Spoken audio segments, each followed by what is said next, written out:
వ్యాప్తంగా వాహన సారథి సాఫ్ట్వేర్ నిలిచిపోయింది. దీంతో రవాణా సేవలు నిలిచిపోయాయి. పునరుద్ధరణకు సమయం పడుతుందని అధికారులు చెబుతున్నారు.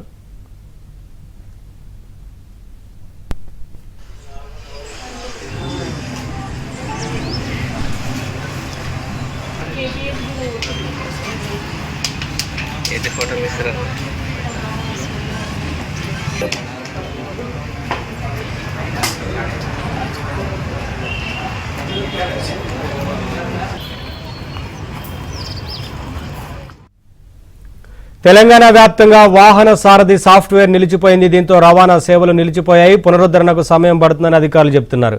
అప్డేట్స్ మా కరెస్పాండెంట్ మణికంఠ అందిస్తారు. మణికంఠ, వాహన సారథి సాఫ్ట్వేర్ నిలిచిపోయినట్టు తెలుస్తా ఉంది కదా, ఏంటి అప్డేట్స్? అధికారులు ఏం చెప్తున్నారు?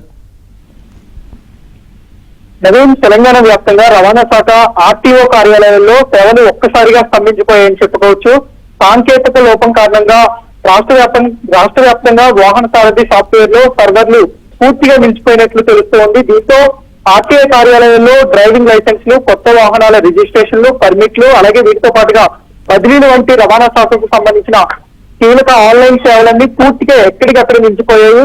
పోర్టల్ సర్వర్ డౌన్ కావడంతో రాష్ట్రంలో ఉన్న అన్ని ప్రాంతీయ రవాణా కార్యాలయాలకు పనులు నిమిత్తూ వచ్చే వందలాది మంది వాహనదారులు తీవ్ర ఇబ్బందులకు గురవుతున్న సందర్భం కూడా ఉందని చెప్పుకోవచ్చు.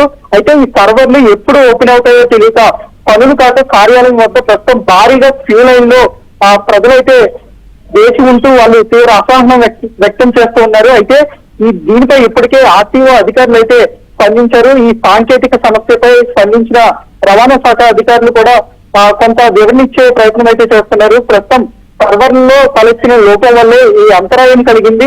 అయితే పునరుద్ధరణ పనులు వేగంగా సాగుతున్నాయని అయితే కొద్దిసేపటి క్రితమే ఒక ప్రకటన విడుదల చేశారు. మరికొద్ది సేపట్లో సాఫ్ట్వేర్ సమస్య పూర్తిగా పరిష్కారమై రవాణా సేవలు యథావిధిగా అందుబాటులోకి వస్తాయంటూ ప్రస్తుతం అధికారులు అయితే చెప్తున్నారు. Naveen, thank you Manikanta, thanks for the updates.